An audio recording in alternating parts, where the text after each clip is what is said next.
Good people of the interwebs, I have acquired a new pile of audio, and in order to test it we need an amplifier, and this is the amp that I've chosen for that.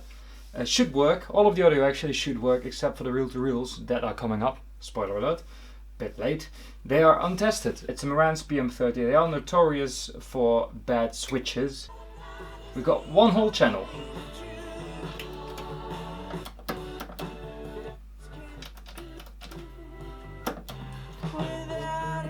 This is what I mean.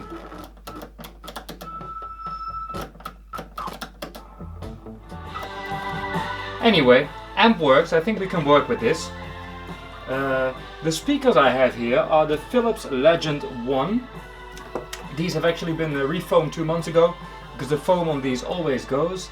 They are, I think, Philips' last attempt at proper bookshelves, and they are not bad. There's also a Legend 2 that's about this size. This is the small one, and people say they are horrible compared to the two. I tend to disagree. What I do think though is that Marantz amplifiers don't sound particularly good.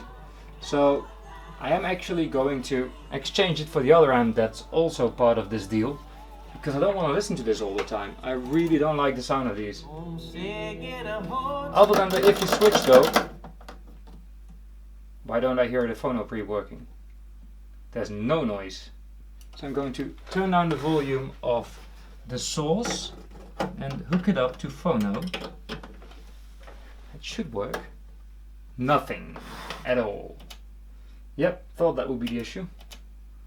So the phono pre is dead as a dodo, and the switch is iffy. So this one can go as tested but broken. So next up is this Denon PMA-360, which is a much nicer amplifier if you ask me.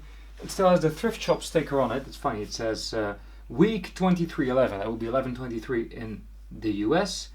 It's supposed to give you a week number, but it's apparently put in the store at the 23rd of November. Article: Denon tested, yes, working order. That's 1.5 speakers. This is 2 complete speakers. This part just doesn't work, and here it works, so that's properly nasty. Source direct. Yeah, that works. Sounds a lot more pleasant than the Marantz. Okay, let's go to the next song. Let's get the intro a bit soft. That phono is working. Oh god, that's a nasty amplifier, but except for some scratchy pots that are actually getting better. Nah. It appears to be in working order.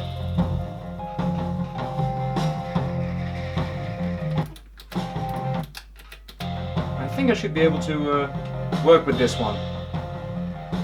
Okay, this one doesn't have as nice of a top, so let's use this one for testing the sources. Let's not start with the reel-to-reel yet, let's start with a cassette deck. I got something cool. There it is, music's still playing. It's a Marantz cassette deck. I think you can actually open this with, yes, kinda cool. It's the SD1020, and as you can see it's a very fancy slimline design with, if I'm not mistaken, I actually know the previous owner.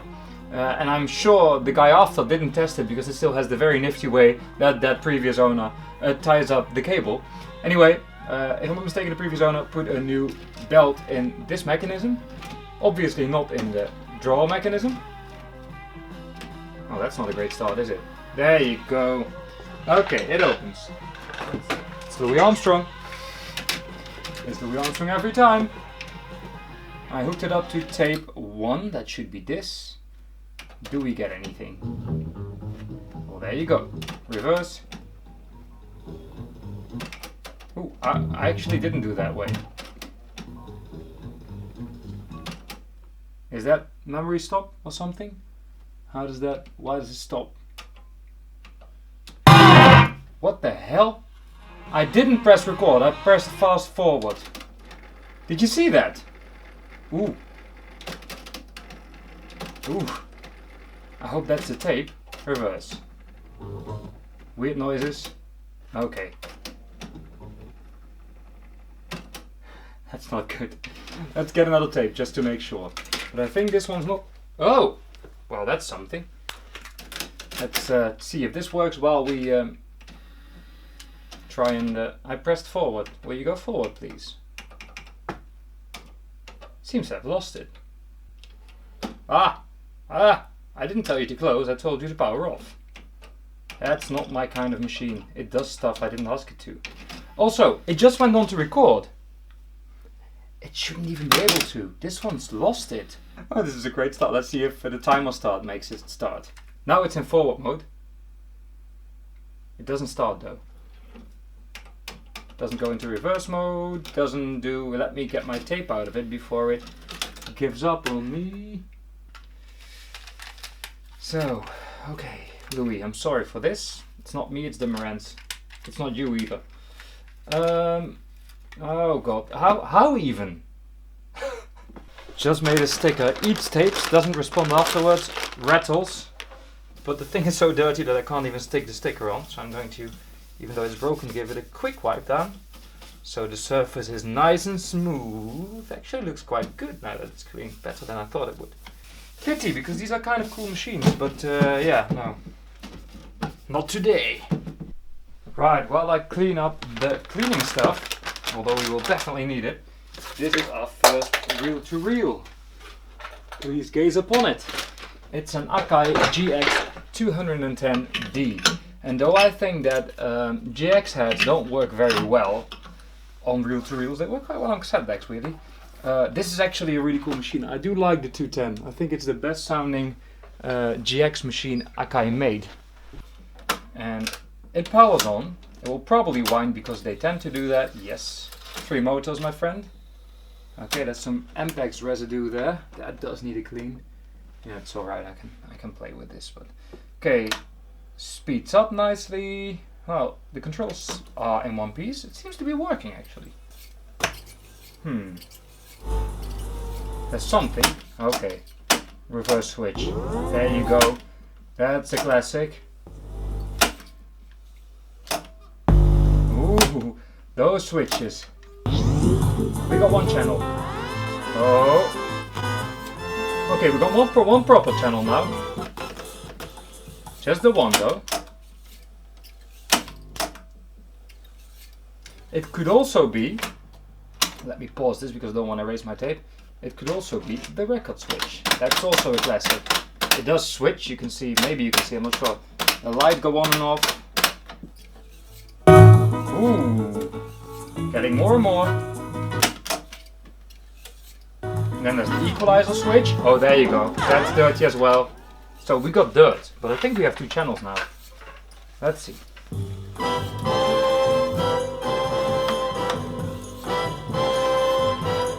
That seems a bit loud. Still, sounds healthy.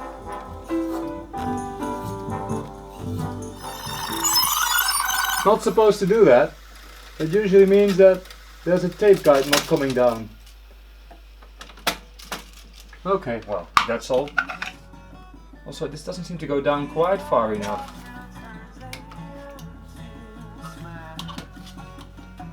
What the hell? This tape's inside out. What's going on?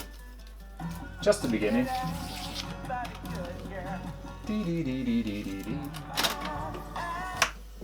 Not much. Not much at all.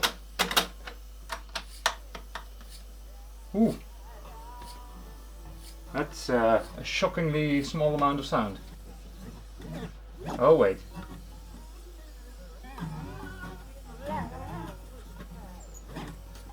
Let's get... Why does it queue? Battery died. I'm not sure where it died. So I was just talking about GX heads. GX stands for glass crystal, and they are heads with a small thin layer of glass on top of them, making them harder and therefore more resistant to wear and tear. Also making the tape to head contact worse because they are so slippery, and to counter that they made the track slightly wider, so you get the full frequency range and everything. But the problem is that tapes recorded on Akai are usually harder to erase because the tracks are wider, and other machines have smaller tracks on the erase head, and also you tend to have talk over, crosstalk, between the tracks. So when you play side A, you can hear side B really quietly in the background going. Not the best system if you ask me, but well, that's what they did. We have recording. We actually have recording, but tapes going all over the place. I think I may need to clean the pinch roller. So now we do actually have a working channel. So it probably records fine, it just doesn't play back fine. That's a problem. Okay, we've got one channel that's correct. This one seems alright. Yep.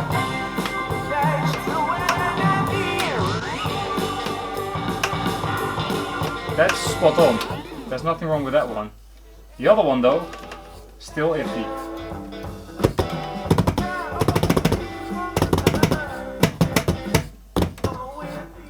Trying to trigger the switch, but there's so many switches that could be the problem right now. So, in case you're wondering, source, tape, low speed, tape, source.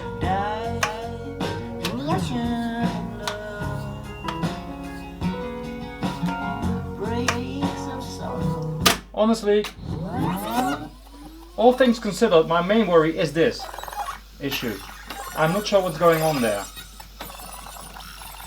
So I'm gonna open this one up soon and see if I can fix it up. But I'm not sure if it's gonna make it. Well, it's gonna make it, but I'm not sure if it's gonna make it with me. Maybe a bit too much work for my liking. Just gonna put this back. Oh wait, let's put these back first.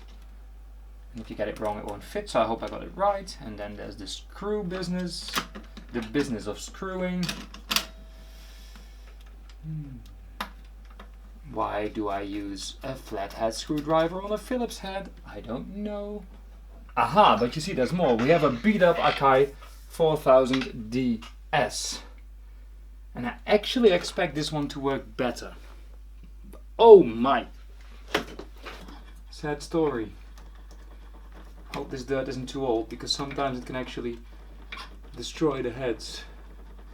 It will just ruin the surface, because apparently tape is aggressive, whatever chemicals they're using. Oh boy, this isn't coming off easy at all.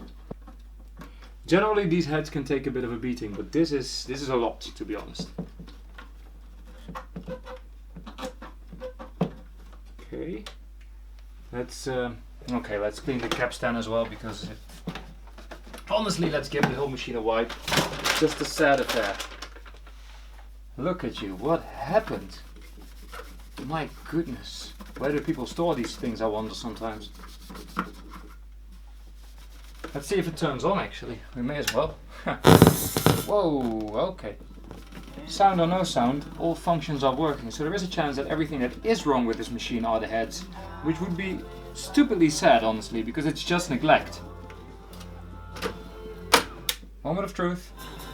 Oh, that's a lot of noise actually. I hope that's dirty switches.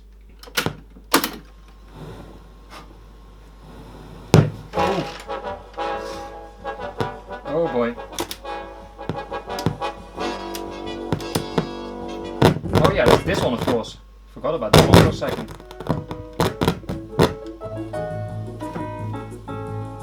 Oh, speed's a bit off.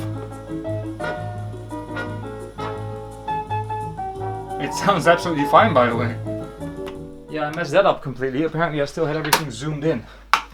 Sorry for that. I'll see if I can use that footage. Probably just a few bits. That was mainly me cleaning the machine. I'm afraid the reason we only have one channel, this one only gives us this, is hopefully dirty switches, but quite possibly in need of an overhaul, to be honest. Something waking up on the left channel. Ooh. So it was both. It's an electronic problem and the heads. If you keep the tape pressed against the head, it actually works.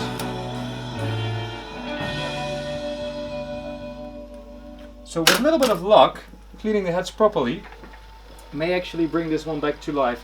Still not gonna continue with it, it's too beat up. It needs an overhaul. I can't even get the capstan off. It's over. But if you need a cheap machine that still plays back your tapes, this oldie is still perfectly fine. And as I said, the only issue with it really is neglect.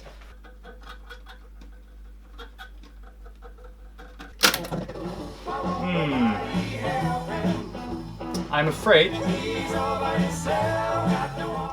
the head itself has just had it. I'm gonna do something, since it's dead anyway. I'm gonna get some car polish and see what it does. Nothing to lose, right? In case you wonder, I don't expect this to work, but I've seen it work, and yeah, it's a bit of an unorthodox method, but if it saves an iffy head, it's fine in my book. Okay, let's be honest, it's not perfect, but it's better. It needs much less pressure now. See? Oh boy. This one could be fixable, I think. But I don't think it's up to me. Sorry little fella, it wasn't you. It's all of your previous owners. Yes, I do genuinely feel sorry for this. It says salvageable.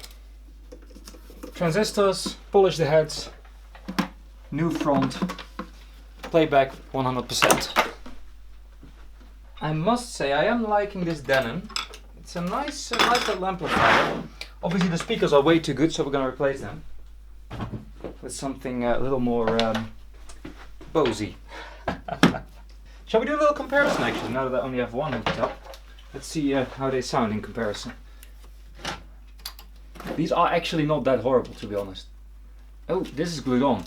It's not supposed to be glued on. Or is it actually? So far they always came off. Look! Nice round lows, definition, subtlety, Bose. Hollow, thumpy, horribleness. Oh god.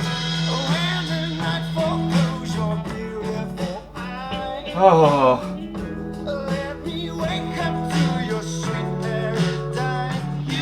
Jeez, I'm not gonna listen to them actually, they're too horrible. I thought they were better actually. I'm going to hook up the other one, see if it works as intended.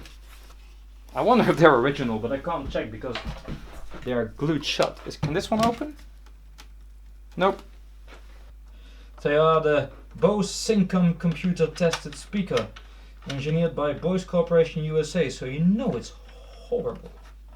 Yes, Bose is really as bad as the people who hate Bose say. Because I'm one of them. Here we go.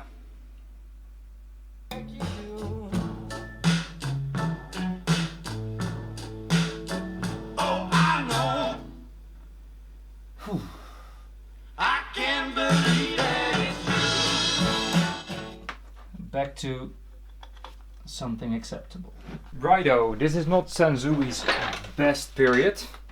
It's the AUX-111, but it's a nice looking thing and it comes with the tuner. And if I don't plug them in, they're not going to do much, are they? Okay, power.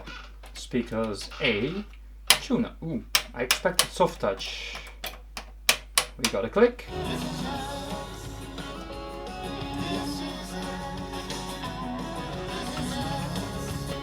Okay, that sounds like my muffler to me. I thought the tuner was part of the rig, but it's a lot wider actually. Got these weird little things that you can actually take off, which I should because it looks a bit crappy like this. Ah, I lost my channel now. Anyway, that worked. Now it has an input for phono, which appears to be working. Then it has tuner, yes. Then it has tape 1, 2 and CD direct for, Tony feet. No clicks here because Tony feet. Well, actually it does, but they're really weak. But then it has a line input. I like that. That's better than auxiliary. Okay. You know what? That thing's not bad. Ooh.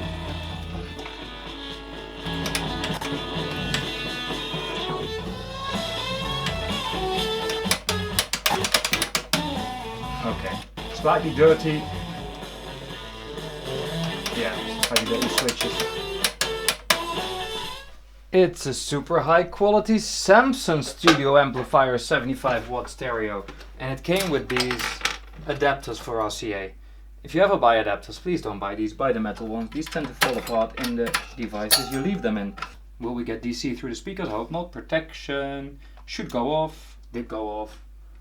Okay, so let's turn this back up and then we should get music. Ah, there you go. So what does it sound like? Idle. I guess idle is already too loud for my neighbor right now, as it's almost midnight. Long intros, long.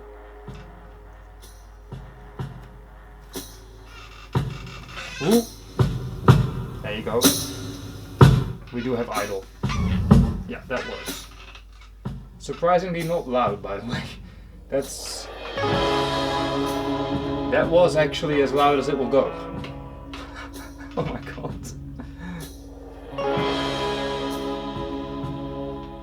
I mean, it's only 75 watts, and that's probably for both channels, but to be honest, thing sounds good. Bit sharpish, but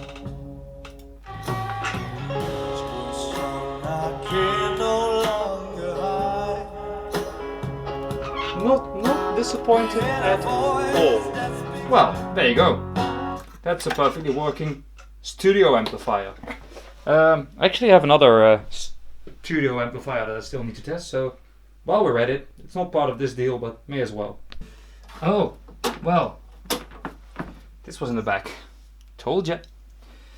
Already broken. It's not in the machine though. This one does have slightly more serious speaker connector, so I haven't actually checked what it is, to be honest. I will do that once I have it hooked up. American Audio V1000 Plus, it actually has meters. Okay, we're checked. We are in. The fan's running. Ooh. Okay, that's definitely more potent. Okay. Signal is working. There you go. It smells interesting because it's blowing. It's actually blowing out the air of all of these years of using some sort of bar or whatever. And it has a very interesting smell to it.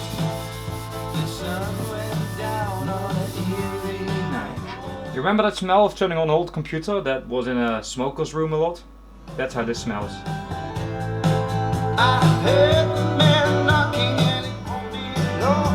Oh, that works. Cool. It also sounds like an old computer. It's the American Audio V1000 Plus. It has a slight buzz in the right channel, but then it is a power amplifier. Sort of to be expected with a thing like this. Cool. Works for some DJ or whatever. It's even sticky, and it has a hair here. Ew. So, I'm gonna clean up this mess, and without further ado, I am going to edit this video.